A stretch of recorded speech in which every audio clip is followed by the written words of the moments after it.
Hey guys, welcome back to another video. It's your man Jay. So it's time to compare the G7 and the G8. So unless you've been living under a rock while watching and not watching this channel, you know that I like both of these phones, but the G8 is a monster phone for the price. And the cameras are top notch in my opinion. But if you remember my review of the G7, it is a top tier phone in a low price bracket for what it's offering.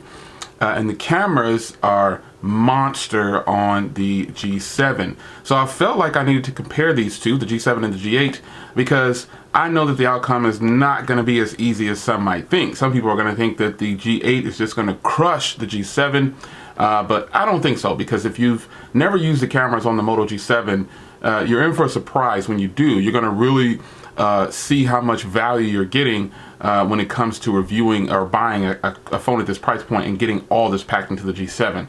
However, the G8 obviously is one of the best in the game right now. So let's get into this camera comparison and then we'll discuss at the end.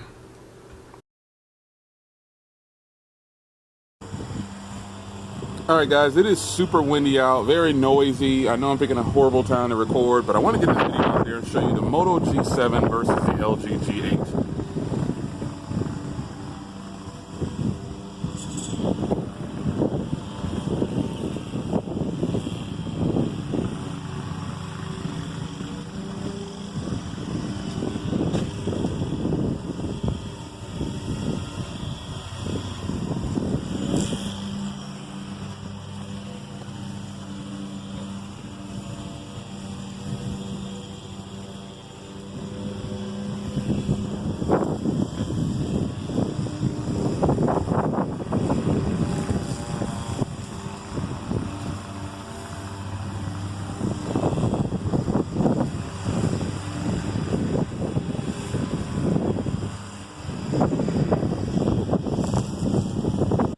All right, guys, it is super windy outside, and I just couldn't give you too much footage out there. But here is the G8 versus the G7. This footage is actually going to be pretty interesting because I personally feel like the Moto G7 has fantastic cameras for the $249 price tag I paid. This is a tough one, man. Tell me what you guys think about the footage coming from both of these cameras. I decided to do a side-by-side this time with both cameras because these phones are about the same size and it's easy to hold both. So there you have it, man. Moto G7 and Moto G8. This is a close one. Now here is both phones with some artificial lighting, which is LED lights. The G7 and the G8. Wow. You know, as I look through the viewfinder, I honestly, I'm being 100% honest. When I look through the viewfinder, I feel like the Moto G7 is making my shirt brighter than what it actually is. However, the detail in the G7 is fantastic on this front camera. You know, the G7's front camera, or the G8's front camera, looks as though the colors are accurate on the G8. However, the G7 is giving much better detail from what I can tell in the viewfinder. Both these cameras are great. Okay, so these are the rear cameras in artificial lighting. And I'm holding the phones from the backside, so I can't see the viewfinder at this point. But hopefully they're both in view and you're able to pick up some footage with artificial lighting for both of these cameras. I gotta say, though, the G7 is doing exactly what I thought it was going to do, because if you guys know, I ranked the G7 extremely high with the cameras, very impressive. And with the G8 being 3 times the cost, this is a value thing right here. Which one is better for value? And we'll discuss that coming up here shortly. But these are the rear cameras on the G8 and the G7 in artificial lighting. All right, folks, so there it is. Now let me tell you what I think. This was a lot closer than I thought it was going to be. I was going to give you more outside, but you know, it was so windy out. They were doing my lawn. It's just an extremely windy day out. And even though both phones have great microphones on them and cancels out wind and the outside noise really well, the G8 still does it very, very well. Not to say that the Moto G7 doesn't, but the the camera quality is what I'm here to talk about.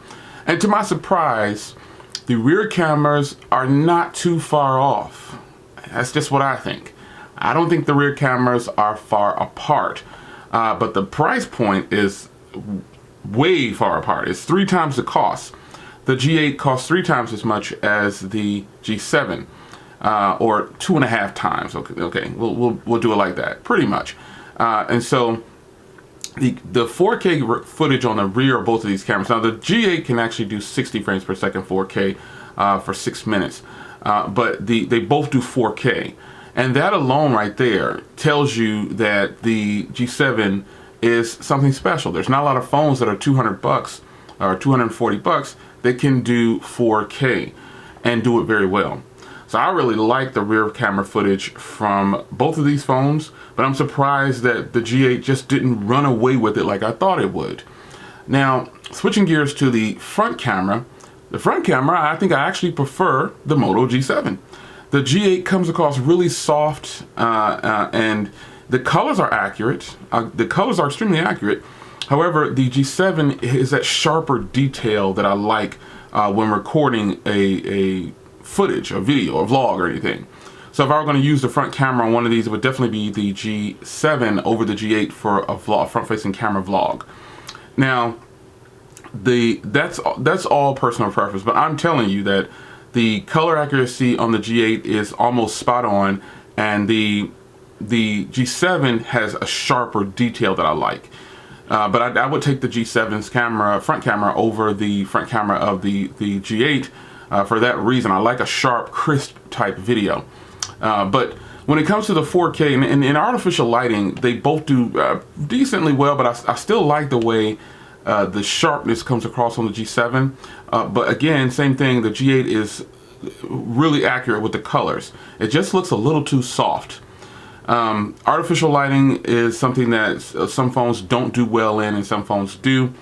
But I think both of these phones handle themselves very well with no problems. This comes down really to value. Someone asked me when I did the video with the G8 versus the Sony, some people say I like the Sony better, and I think the Sony is more accurate in colors. It's all about, you're looking through your own binoculars and you're getting what you get from what you see. And we all see things completely different, as though we all hear things completely different. And I think, you know, both of these phones right here produce stellar footage. But the reason the G7 is so good in what it does is because of that price point. The G8 may have the Snapdragon 855 and all those big things packed in. It may have the better cameras overall. But when you think about it, for those people that are going to ask me, well, which one would you choose? Which one would you tell me to buy? I would tell you to buy the G7. This phone is pretty much almost a third of the cost of this one. And you just saw how well the cameras perform. And that's just the cameras. We're not talking about battery life. We're not talking about day-to-day use, functionality. The G7 does all of those things extremely well. This is one of my favorite pocket-friendly phones as far as price goes, and I think it remains to be that way. The G7, I think, has much better cameras than the Sony, and it also costs less than the Sony. Now, some people are going to say, Jay, you're comparing apples and oranges. You're not supposed to put the low-price phone next to the high-price phone. I'm not going to call you naive. Why wouldn't you want to compare a phone that costs a lot less to a phone that's very expensive? You want to see what your money is. If you want to brag about spending a whole bunch of money on a device, that's on you. But I'm still looking for the best deal. Now, when it comes to flagship devices, I think the G8 is the best deal, and I think it beats out every other flagship. When it comes to pocket-friendly phones, like, quote, you gotta say budget phones, the G7 is hitting way above its weight class. It's hitting into flagship territory. And I think it is totally worth it to say, in my honest, humble opinion, that I would tell you to buy the G7 over the G8 at this point in the game if you're looking for a phone that won't break the bank and has fantastic cameras, good battery, Type-C, headphone jack, all these different things that the G8 has. Maybe I'll do a more extensive review of both of these phones side by side. But for now, the cameras on both, obviously I think the G8 is a little bit better, just a hair better, but I prefer the front camera of the G7 in a lot more ways. And overall, I think if we're talking about value and money, the G7 wins. But that's just me. So it's your man Jay. I will see you guys in the next video. Leave a comment down below on what you think should happen in this video and which one you prefer. Take care.